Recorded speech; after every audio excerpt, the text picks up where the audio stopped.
Menulis itu adalah perjalanan hati ya. Kita bisa menuangkan isi hati kita, selain itu juga menuangkan isi pikiran kita melalui tulisan.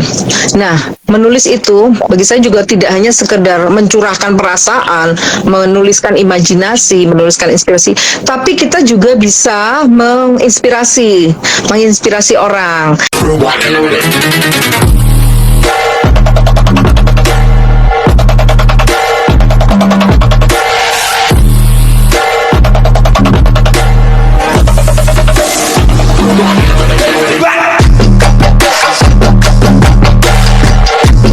Selama kakak menulis buku ini, hambatan yang pernah dilalui kayaknya itu gimana sih kak? Ada nggak? Atau Hambatan ya? nggak ada? Oh, banyak. Banyak hambatannya, apalagi saya sudah 30 tahun nggak nulis. Oh, ini ada Mbak Desi di sini ya, sukses selalu Mbak. Makasih Mbak Desi. Mbak Desi ini teman saya di book writing camp itu nulis hambatannya banyak, coachnya galak ya Mbak Desi. Kita kena DO kalau nggak nyetor. Nah, cuman mungkin saya tipe yang harus di pressure ya. Jadi sebelum book writing camp ini sebenarnya saya udah men-challenge diri saya sendiri. Sebelum ikut yang book writing camp tuh, saya sempat ikutan dengan nekat sayembara novel dari Dewan Kesenian Jakarta, itu kan paling prestisius ya di Indonesia. Saya ikut coba waktu itu karena supaya novel saya selesai. Jadi waktu yang habis PR yang tahun lalu itu cuma 10 halaman kan, sampai tahun depannya masih 10 halaman. Akhirnya saya ikut sana sini supaya selesai. Nah, hambatannya yang pertama adalah komitmen untuk menulis, menumbuhkan komitmen itu. Ya, karena saya sampaikan tadi, memang kata kuncinya untuk tuntas itu, yaitu tadi harus punya komitmen, harus punya disiplin, selain harus punya inspirasi terus saja ya, inspirasi dan kemampuan menulis itu kan udah mandatori ya, udah wajib ada.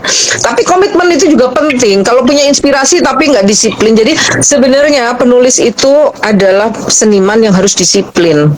Karena kalau nggak disiplin, nggak selesai-selesai. Kan kadang ada orang yang punya anggapan kan seniman itu orang yang nggak disiplin, semau-maunya.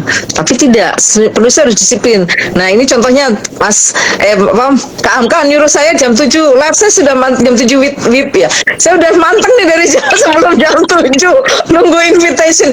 Karena memang harus disiplin. Penulis itu nggak boleh telat, nggak boleh, harus on time. Jadi habit itu terbentuk gitu ya. Sudah terbentuk, alhamdulillah gitu. Iya, makasih Mbak Pada ini kakak sepupu saya. Ada sih anggapan gini ya kak, kadang beberapa penulis mungkin penulis pemula lah ya, yang kadang gitu, terkadang hambatan dia menulis karena ketika moodnya nggak ada gitu kak. Nah, kira-kira menurut karena memang Emang mood gitu. itu harus dipaksa bagaimana gitu kak? Iya. Moodnya nggak ada. Inspirasi ya. Kalau mood itu kan sebenarnya faktor internal kalau menurut saya. Faktor internal itu bisa kita kontrol. Jadi ya kembali lagi ke yang tadi, komitmen, disiplin, ya harus kita ciptakan mood itu sendiri. Nah, kalau inspirasi, kadang inspirasi itu faktor eksternal ya, bisa dari luar. Nah, bagaimana membangkitkannya? Inspirasi menulis itu bisa dari mana saja. Bisa dari pengalaman hidup kita, pengalaman hidup orang, bisa dari media massa, kita dengar atau baca berita, itu bisa jadi inspirasi. Kita lihat fenomena di sekitar kita, ya tadi ya Lars Engels itu kan tadi memang harus melihat fenomena sosial di sekitar kita, itu bisa jadi inspirasi. Nah, kalau mood tadi saya bilang ya itu internal, ya harus diciptakan, harus komit, harus disiplin tadi itu. Tapi kita harus ada inspirasi dulu, udah disiplin nih. Oh, saya jam segini mau nulis tapi nggak tahu yang mau ditulis apa gitu kan. Nah, supaya dapat inspirasi itu tadi, rajin-rajin mengamati peristiwa sosial di sekitar kita ya, kalau memang mau yang seni yang lihat Engels. Tapi bisa juga, nah kalau penulis itu asupan utamanya adalah membaca. Jadi bagi penulis kalau mau dapat inspirasi ya rajin membaca, harus banyak-banyak membaca gitu. Nah, Mbak Asti ini udah join, ini kakak saya yang tadi saya bilang sempat nulis bareng waktu SMA itu, kita nulis cerita bersambung orang. Ini Mbak Asti penulis juga. Mungkin kapan-kapan info kalau mengundang kakak saya boleh juga. Siap. Nanti saya lanjut lagi sama saya. Iya, gitu. Jadi intinya seperti itu. Kalau artis sebuah menulis menurut kakak itu gimana sih kak? Kalau bagi saya ya, menulis itu adalah perjalanan hati ya. Kita bisa menuangkan isi hati kita, selain itu juga menuangkan isi pikiran kita melalui tulisan. Nah, menulis itu bagi saya juga tidak hanya sekedar mencurahkan perasaan, menuliskan imajinasi, menuliskan inspirasi, tapi kita juga bisa menginspirasi orang. Jadi karena tadi ternyata saya termasuk yang dalam kategori Large Engage ya, seni bertendens menurut Pak Ilmar Farid itu. Jadi itu kita bisa mengajak orang, bisa mempersuasi orang untuk melakukan hal yang kita inginkan. Ya misalkan kayak selayaknya sih penulis mengajak untuk berbuat baik ya, mengajak menebar kebaikan. Nah, itu bisa kita lakukan melalui tulisan. Bisa kita membuka cakrawala orang. Jadi tidak hanya cuma nulis tapi bisa juga mengubah paradigma, mengubah mungkin stereotip, hal-hal tertentu yang stigma ya. Nah, itu bisa dirubah. Kalau negatif itu bisa dirubah dengan melalui tulisan. Karena memang ada kata-kata kan menulis itu membangun peradaban ya. Jadi penulis itu juga bisa berkontribusi untuk membangun peradaban yang lebih baik gitu. Nah, masanya kakak di waktu SMA dan masanya kakak di saat sekarang ini kan berbeda nih kan, berbeda kayak. Nah, menurutnya kakak tantangan bagi seorang penulis saat ini di tengah perkembangan zaman yang begitu pesat itu menurut kakak gimana sih kak? Iya.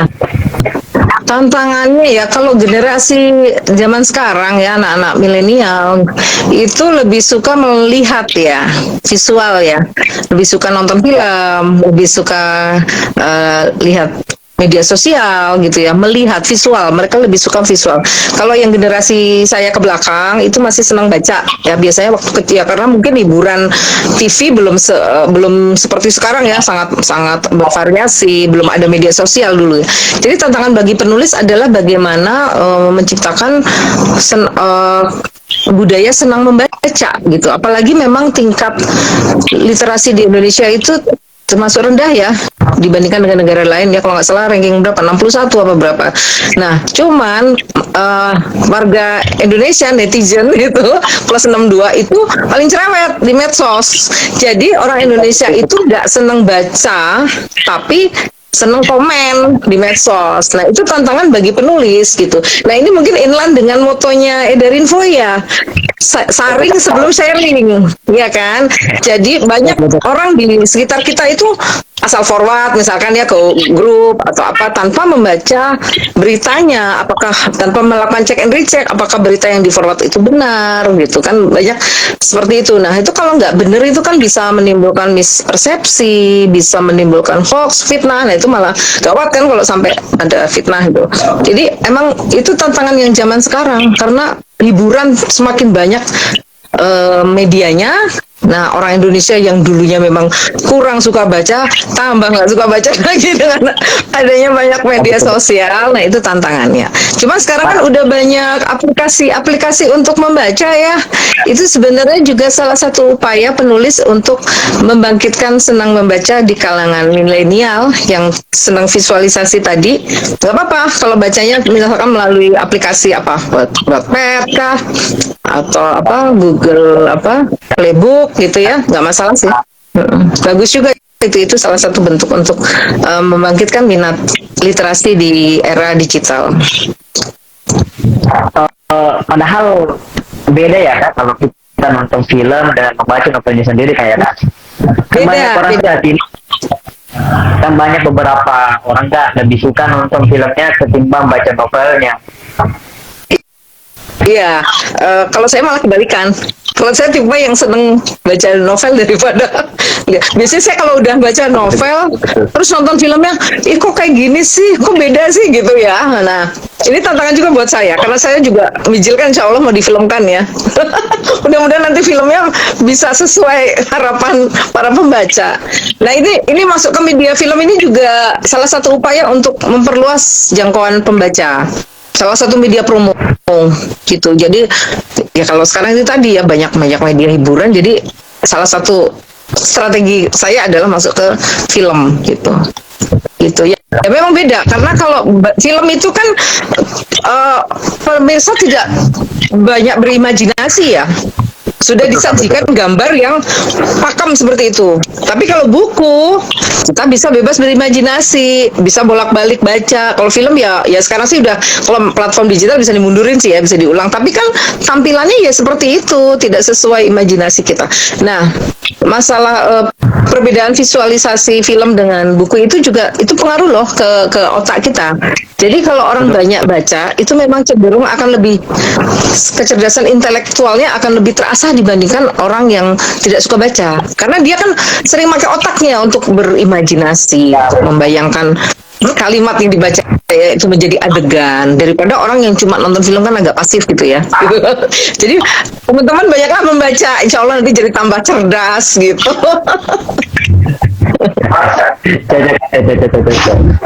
Eh, apa ya kak? Selain tadi hobi, apa kembali ke dunia tulis menulis itu, selain dari hobi, apa sih yang menjadi motivasi dari dalam gitu ya kak?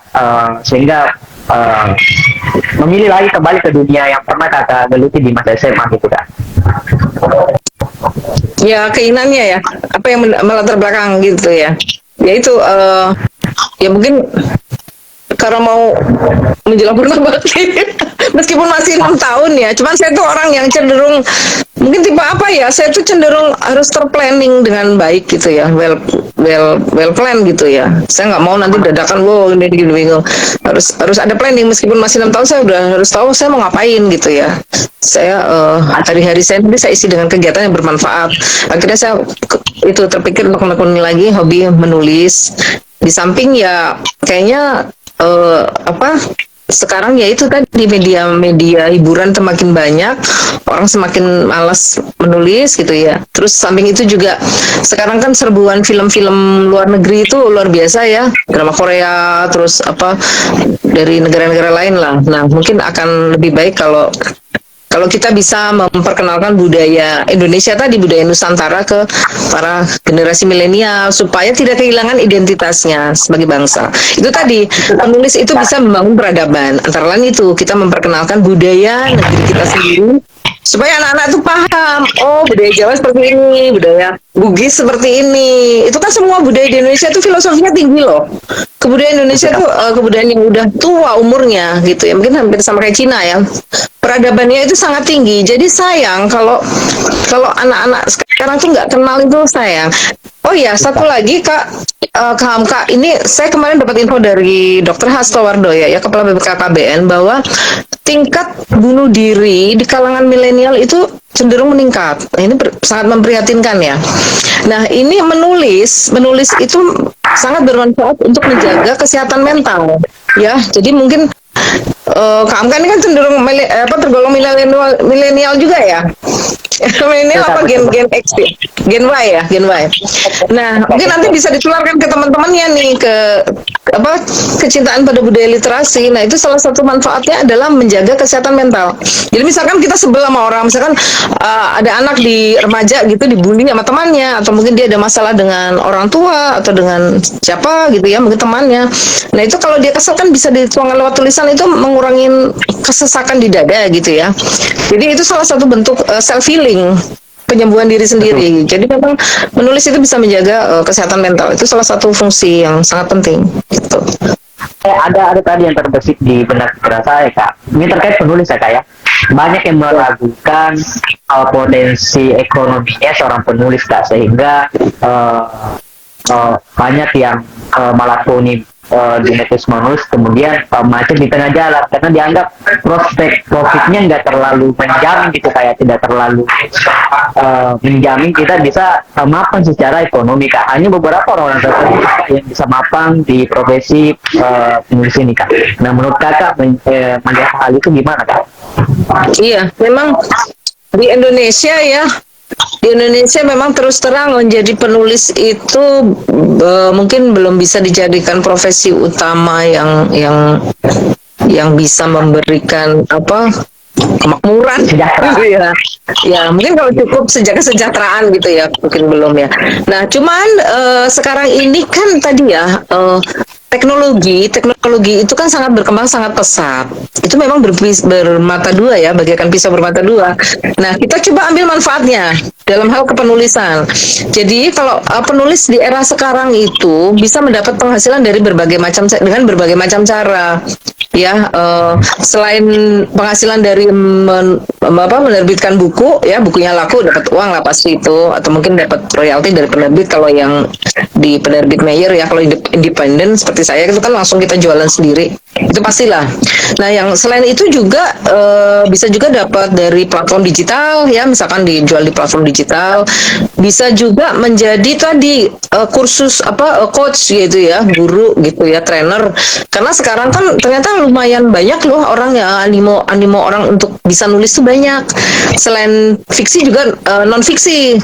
Karena di beberapa profesi itu juga misalkan trainer ya, dosen, guru itu kalau udah nerbitin buku tuh mungkin bisa menambah portofolio mereka ya, bisa meningkatkan prestis mereka pribadi gitu ya. Nah, itu jadi bisa juga kan jadi coach, bisa juga jadi ghostwriter. Ghostwriter itu juga tinggi bayarannya, ya kan? Misalkan ada public figure nih yang pengen punya buku tulisan dia sendiri, tapi sebenarnya dia nggak bisa nulis gitu kan. Nah, akhirnya dia minta jasa ghostwriter, itu kan sah-sah aja ya, tidak melanggar hak cipta ya, karena memang sudah ada perjanjian antara si public figure itu dengan si penulis yang menjadi ghostwriter. Nah, itu kan juga jadi salah satu ladang untuk mendapatkan rezeki menjadi penulis. Jadi ya alhamdulillah ya, nanti mungkin kalau ditekuni bisa jadi sejahtera, yang tadi kekhawatiran tidak bisa sejahtera, tidak bisa makmur. Kalau memang kalau saya pikir sih semua profesi ya, apapun itu tidak hanya penulis, kalau kita konsisten, kita fokus, kita telatenin, itu pasti akan dapat rezeki lah yang berlimpah gitu. Ya. Nah, apalagi kalau bisa difilmkan, bisa dapat cuan lagi kan, gitu. Banyak lah Kak, banyak cara untuk jadi makmur di bidang literasi dan menulis.